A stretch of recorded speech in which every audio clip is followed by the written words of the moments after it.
Olá, eu sou a Cindy, fundadora do Beta Conscience, e hoje a gente vai falar sobre a anatomia do peixe beta. O peixe beta é da família dos anabantídeos e ele possui a anatomia encurtada. Tá?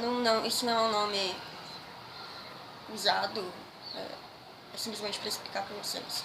Então, o peixe beta, ao invés dos órgãos serem distribuídos ao longo do corpo dele, ele só tem 1/3 do corpo reservados para os órgãos. Outros 2/3 do corpo dele é a bexiga natatória. 1/3 da região da cabeça. Ele tem as brânquias, os rins, o intestino, o estômago, o labirinto e todos os órgãos que ele precisa. E na outra parte do corpo ele só tem a bexiga natatória. Tendo isso em mente, o que acontece? Acontece que se você alimentasse demais o seu beta, tá? Se for oferecida ração de baixa qualidade, ele vai constipar, tá? O estômago dele vai dilatar, o intestino dele vai dilatar e vai comprimir todos os órgãos dele que estão muito próximos uns dos outros, tá?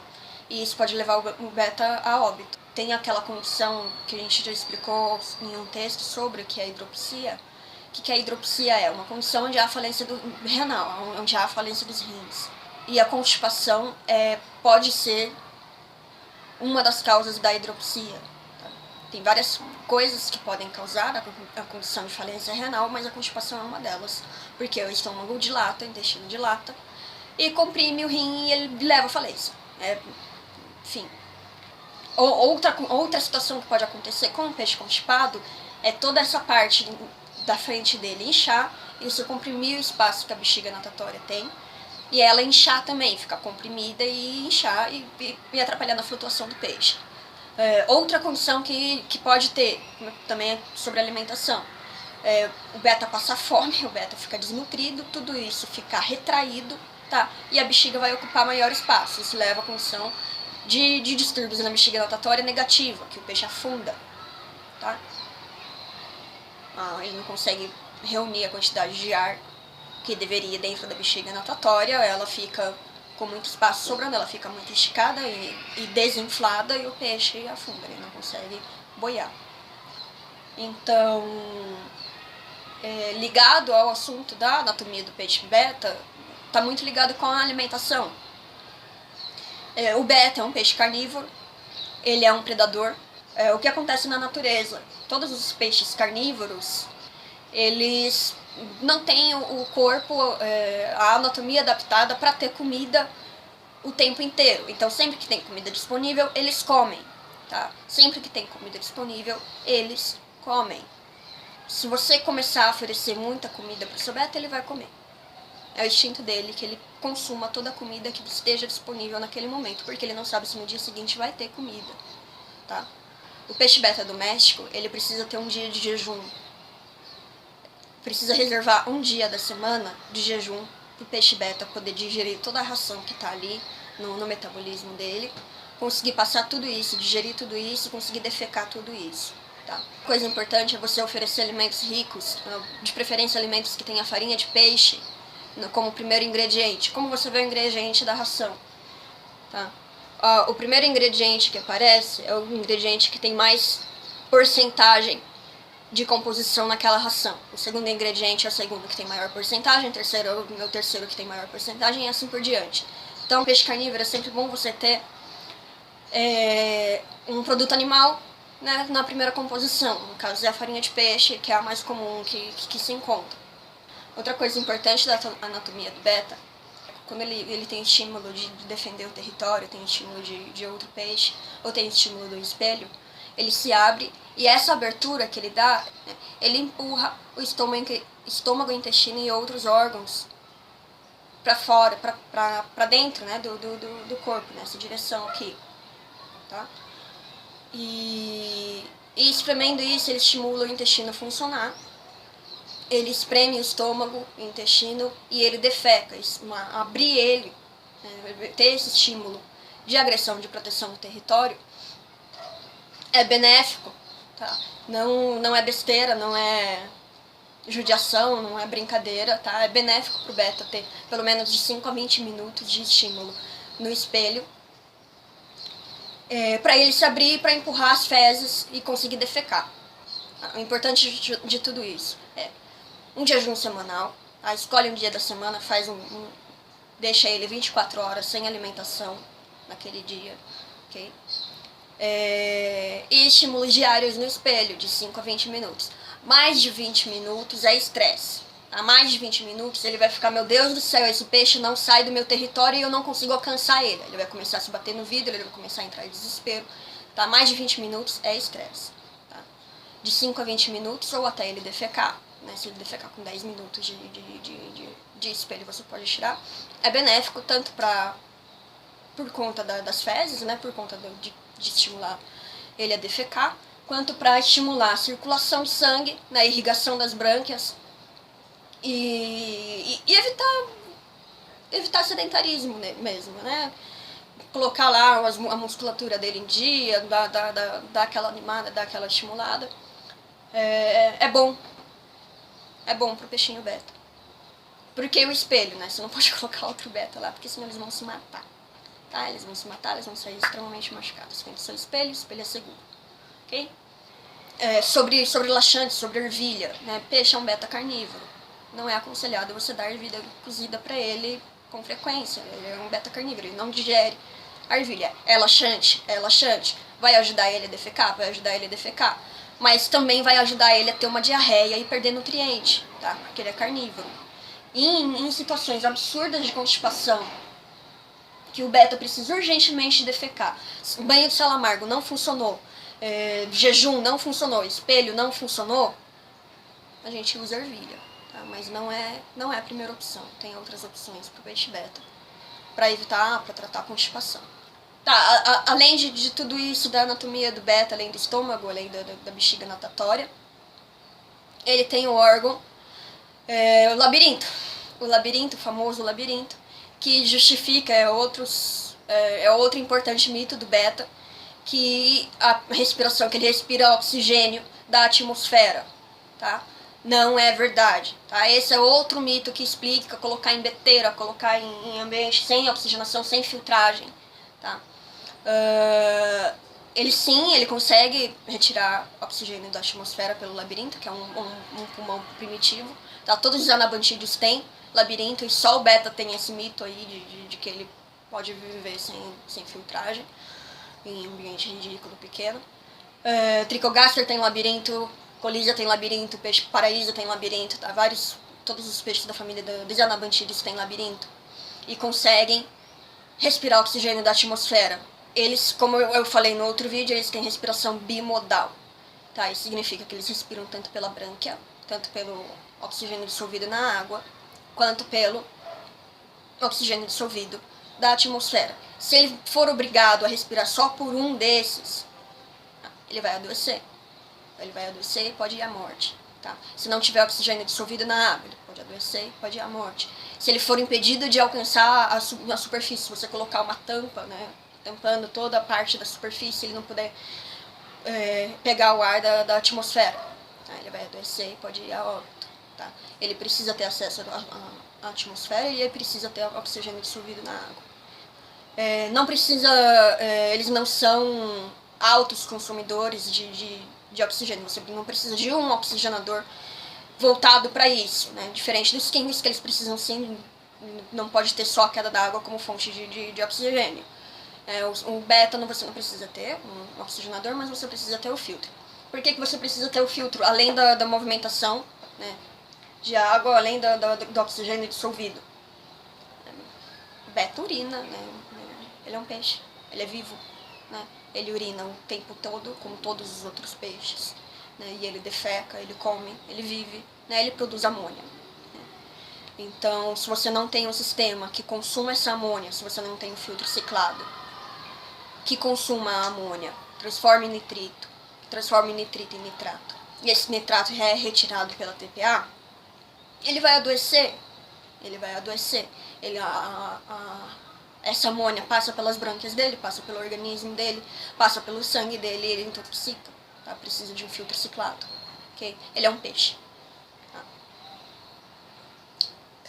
Os olhos do beta.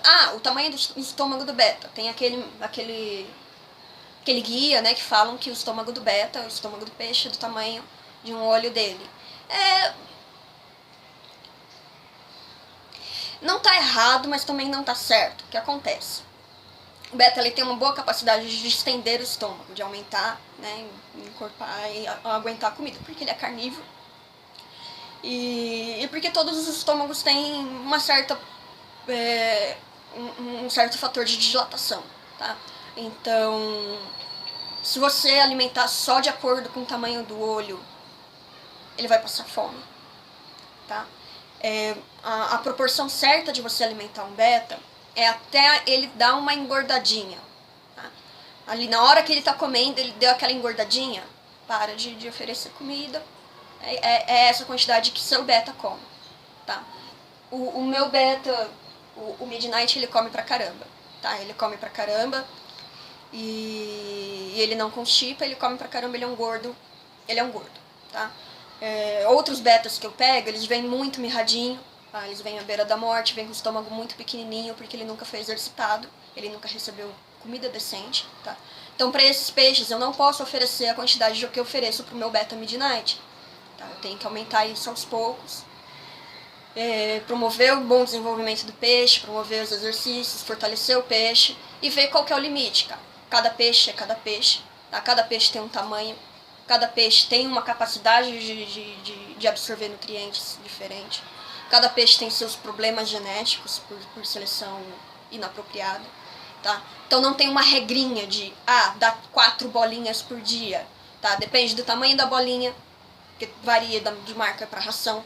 Depende da qualidade que essa ração tem, se ela tem mais farinha, se ela tem mais proteína, tá? Quanto melhor a qualidade da ração, menos ração você oferece pro peixe, porque mais nutriente ele vai absorver, mais nutriente tem disponível naquela ração para ele absorver. Então não tem regrinha, tem bom senso, você observa seu beta, você tem que observar seu beta e ver qual que é a quantidade de comida que ele come, qual que é a quantidade de comida que ele não incha, que ele não constipa, tá? Ele come na superfície, tá? Todos os peixes, é muito fácil você descobrir aonde o peixe come, tá? Se a boca dele fica em cima do corpo, ele come na superfície, se fica no meio, ele come no meio, se ele fica embaixo, ele come no fundo, tá bom? Então o beta come na superfície, seria bom. Todas essas rações flutuantes, ele tem uma certa capacidade de comer no meio, então se afundar um pouquinho, ele vai atrás. Tem alguns betas, veja bem, tem alguns betas que preferem comer no fundo, acontece. Não é normal, o beta come na superfície. O beta ele é propenso a ter drop eye, tá? É uma condição muito popular em aruanãs, que causa o drop eye na aruanã. Excesso de comida, tá? Sedentarismo. E ser obrigado a olhar para baixo para comer embaixo. Por isso que também é importante alimentar seu beta na superfície. Ele olha para cima, exercício, deixa o olho dele no lugar, tá? Não super alimenta seu beta, porque senão ele vai começar a criar gordura, igual a urana cria gordura em volta dos olhos. A diferença do beta, da anatomia do peixe beta para peixe beta macho para beta fêmea, tá? A anatomia deles são super semelhantes. As fêmeas, né, ela tem ovário, tá? Então a fêmea ela é mais arredondada do que o macho, porque ela tem um órgão a mais ali, um órgão que produz óvulos, tá? E ela tem o egg spot, né, o ovopositor, tá? Que é um pontinho branco no ânus dela. Machos podem ter ovopositor? Machos podem ter ovopositor. Chama falso ovopositor. O que acontece? Por que ele tem ovopositor? Apenas betas jovens, tá? Machos jovens podem ter ovopositor. E eles fazem isso pra dar uma enganada, assim, tipo, se ele tá fraco, tá? Ou ele é muito novo, né? Se ele tá com medo de alguma coisa, se ele tá sob algum tipo de estresse, ou deu uma questão hormonal qualquer ali, ele desenvolve o falso ovopositor por um tempo para se proteger, para falar para outro macho, olha só, eu sou fêmea, veja bem, não me mate. Não é uma condição muito comum, mas acontece, tá? Então, o ovopositor não pode ser o único fator para você diferenciar machos e fêmeas, tá? Porque tem macho de cauda curta, que é a variedade placate. Beleza, o que isso influencia na fêmea? Influencia que quando você junta, né, o beta macho com a beta fêmea, o macho ele solta hormônios o tempo inteiro na água, ele não para de soltar hormônios na água, tá? Isso estimula a ovulação e a retenção de óvulos na fêmea. Mas pode acontecer a retenção de óvulos na fêmea mesmo se ela estiver sozinha, se ela nunca teve contato com o macho na vida. Pode acontecer dela reter óvulos, tá? Desequilíbrios hormonais acontecem. Então, o que acontece quando há retenção de óvulo? A beta ela vai inchar como se ela estivesse com constipação. É bem parecido ao inchaço, tá? O ovopositor, o ponto branco, vai ficar bem mais exposto, tá? E ela vai ficar barriguda e muito inchada. O que você faz para evitar isso? Jejum. Jejum é uma boa. Por que é uma boa? Porque você tira um fator de inchaço dela e ela pode ter mais tempo de reabsorver ou expelir aqueles óvulos. Tá? Banho de sal amargo, que além de laxante, ele força a você, ao peixe soltar os fluidos que estão ali retidos, então ele também libera óvulos. Exercício no espelho. Dá pra fazer exercício no espelho na fêmea? Dá! Tá, mas não é toda fêmea que se abre pro espelho, não é toda fêmea que liga muito pro espelho. Tem fêmea que fica muito putaça com o espelho também, igual macho, tá? Tem fêmeas hiperagressivas, mas eu acho que um bom protocolo é o jejum de até 72 horas e banho de sal amargo para retenção de óvulos, ok? Então, quando você mistura um macho beta e uma macho fêmea, um beta macho e um beta fêmea, sem o propósito de reprodução, seja em ambiente harém ou em ambiente comunitário, essa beta vai ter problemas com retenção de óvulos, tá? Ela pode ir à morte por esmagamento, tá? Ela pode ir a óbito por esmagamento, ok? Então, só misture os dois como se for para reproduzir, porque sem o abraço ela não vai... Sem o abraço e com os hormônios do macho na água, ela vai reter óvulos, tá? Ela vai inchar. Outra diferença na anatomia é o formato dela, a presença do ovopositor e as nadadeiras curtas. Fêmeas obrigatoriamente têm nadadeiras curtas. Há machos, como eu já falei, da variedade do placate, que também tem nadadeiras curtas. Então seria bom você ver tanto o formato dela por cima, a fêmea mais arredondada, o comprimento das nadadeiras, a presença do ovopositor e principalmente o formato do opérculo, tá? O macho ele tem um opérculo que fecha, né? Ele tem a barba que fecha e a fêmea ela tem formato de coração. Tá? Se ela não se abrir para o espelho fica difícil de identificar por esse método, mas é um dos métodos mais seguros, ok? Todo macho ele vai ter o opérculo fechado, a barba completa, tá? E a fêmea vai ter a barba em formato de coração. Tá? Então você junta todos os fatores e define a sexagem do seu peixe. Fora isso não tem muita diferença, precisa ter o jejum semanal, como eu falei. É bom exercitar no espelho, mesmo que ela não se abra, é bom para a circulação dela de sangue, para exercício, para manter forma. Tá? Se por acaso eu esqueci de alguma coisa, vocês têm dúvida sobre mais alguma coisa sobre anatomia, deixa nos comentários que a gente faz um vídeo adicional, ok? É um assunto bem extenso, eu nem imaginava que eu tinha tanta coisa pra falar, eu achei que ia ser um vídeo curto, mas não foi. Tchau, tchau, é isso, espero que vocês tenham gostado. Divulga, tá? Inscreve aí, ativa as notificações. Eu não sei se eu consigo manter esses vídeos semanais. Eu vou tentar, eu tô tentando, mas eu não sei se eu consigo manter eles semanais, mas eu sempre vou estar conseguindo, tá bom? Então é isso, tchau, tchau.